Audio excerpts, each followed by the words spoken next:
Our next speaker is going to be is going to be Michael Holden from Virginia Tech, and he'll be presenting 30 years of research by Virginia Tech on salamanders. So much. Okay. Hey, thanks for, I guess, letting me talk about this. My name is Michael Holden. I have been at Virginia Tech since 2018. I did my master's there on bog turtles, and then in 2021, I transitioned into a position as a research associate. I've been there since then in Dr. Carola Haas's lab, and today I will be talking about a long-term study that spanned the past 3 decades on the impacts of different silvicultural treatments on salamander populations in Southwest Virginia. So we'll start with some introduction and background information about the Southern Appalachian Silviculture and Biodiversity Study. I'll probably be calling this SASAB throughout the talk because we never use the full name. It's a mouthful. So a little bit of background about the project overall. It started in 1992, and it was initiated in response to anti-clear-cutting public sentiments for forest practices. And the overarching goals were to assess the effects of different silvicultural treatments on oak regeneration, specifically white oaks. So what is silviculture? Well, it's different than timber harvest, and it's also different than forest management.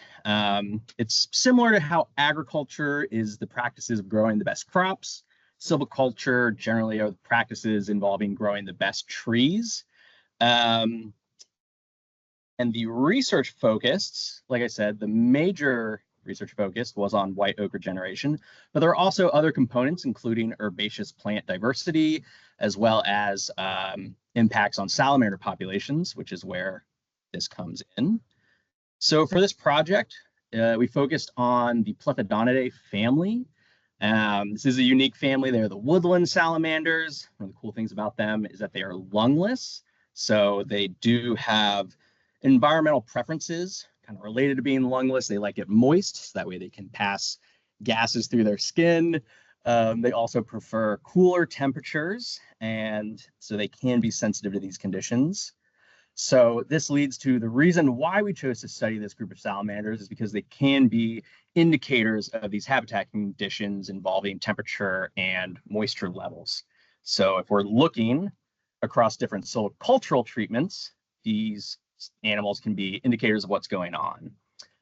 So to just run through pretty briefly the different treatments, moving from basically low or no canopy removal to high canopy removal, control plots were established, and moving down to more canopy removal, there was a mid-story herbicide where an herbicide was applied to the base of, again, mid-story vegetation. So trees weren't removed, but mid-story vegetation was. Then there was a group selection. So this is where stems were removed in small groupings from a few sections of the treatment plots to create openings in the canopy. And the next treatment was shelterwood. And so this is a partial harvest treatment. So you're going into the stands and removing about 40% of the trees. Next, there was leaf tree, and this is where the majority of the stems were harvested, but 25 to 45 or so high quality oaks were left. So that way you have some trees to reseed and reestablish the oaks. Next, there was a commercial clear cut. So this is where you go and you basically take everything of any value. So the only things that were left in the commercial clear cut plots were sort of low quality trees and stems, things that couldn't be sold, for different timber products. And then finally, the highest canopy removal is a silvicultural clear cut. And this is where basically everything is removed and you're really trying to reset this stand and allow, create the best conditions for oaks to regenerate. So focusing on the salamander captures, I'll go through some of the field methods. For this talk, we're focusing on the results from 4 sites. There were a few other sites initially included that kind of fell off throughout the study, but these are the sites that we have the most long-term data for. There are 2 sites in Blacksburg, or just outside of town, and then there's 2 sites down in the Clinch Ranger District. So we have Blacksburg 1 and 2, and then Clinch 1 and 2 for 4 sites total. Sampling methods. So it has been really cool to come onto this project and see that over the past 30 years, all the sampling has pretty much been done by undergrads. They organize it, they go out and they do the sampling, they process the salamanders, they train each other. There is some input to help them get things going, but they have done a great job. And so they go out at night, typically in response to rain events. So they go out, on rainy nights, or if it's already rained and it's damp enough for salamanders to be out. They only are sampling surface active salamanders, so they're not flipping logs or rocks or raking through leaf litter, because we're trying to keep the conditions, the same throughout the studies. They're only catching surface active animals. And I want to talk a little bit about sampling opportunities. So, we are kind of constrained by the student schedules, but we're also constrained by weather events. So I took some climate data, or I worked with one of the undergrads who's currently in the lab to analyze some climate data to see how many opportunities per year have there been. They do sampling in the spring, typically from, I'd say, early to mid-April to May, and then in the fall from September to, late October. It's kind of depending on the temperatures. So, it looks like on average, we're getting somewhere between 10 and 20 opportunities per year to go out and catch these salamanders. Our sampling plots are set up. So each site has 7 plots, 1 plot per treatment. And then within each plot, there are 9 transects. So here's an image of one of the transects that was sampled. When they catch salamanders, they place flags where the animal was located. So that way, when they bring them back after measurement, they can put them exactly where they were found. And sometimes they get lots of captures. So this was just for 1 plot. I think, I've gone out a few times, and there'll be nights where we catch like 100 salamanders. That looks like 40 flags to me. So I can't imagine how many they caught that night.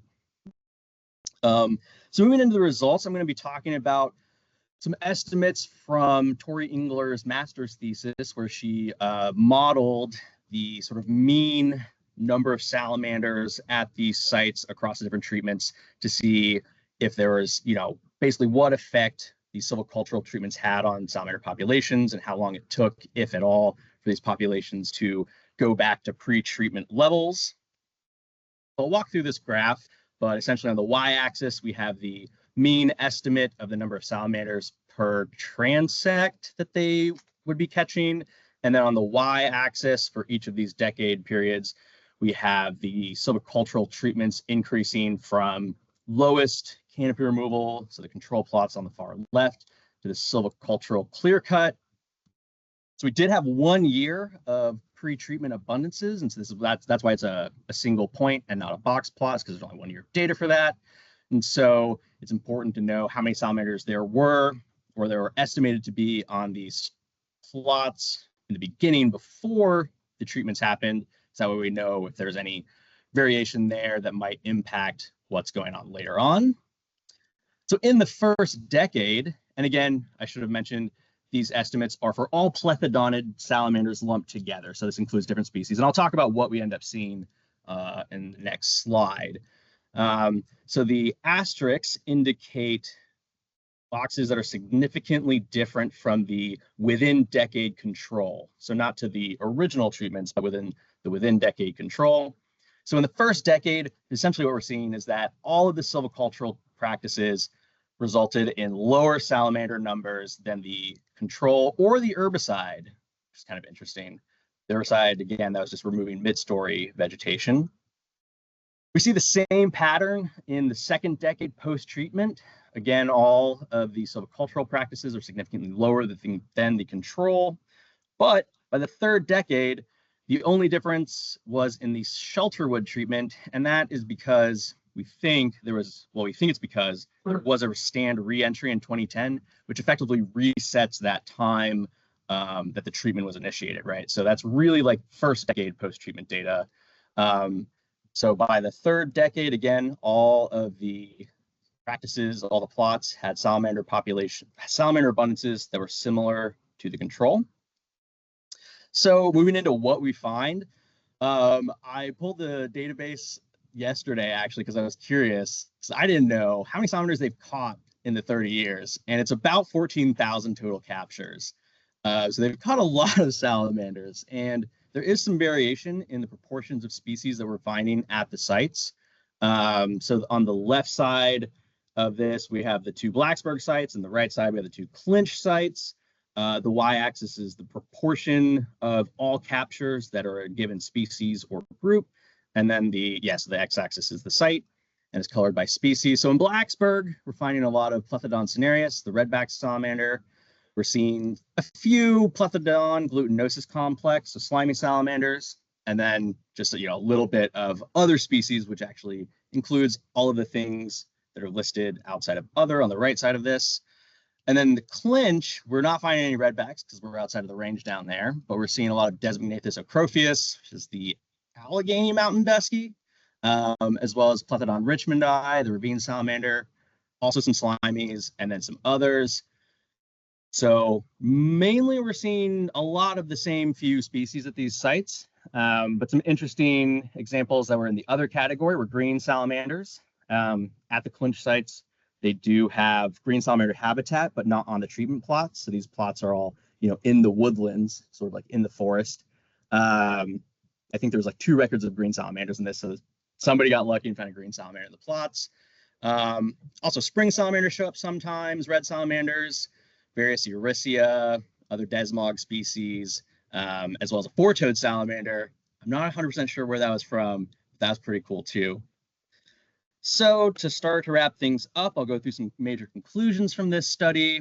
So a prominent finding over the 30 years is that it seems that after 30 years from the treatment occurring, the salamander populations are basically back to the control level. So it takes about 30 years for them to rebound. And it's significant because previous literature estimated this to maybe take 60 to 100 years. So it's shorter than people thought. But it is important to note that stand reentry does appear to reset this timeline. Because there's other things that can impact what the salamanders are doing or how the populations are doing.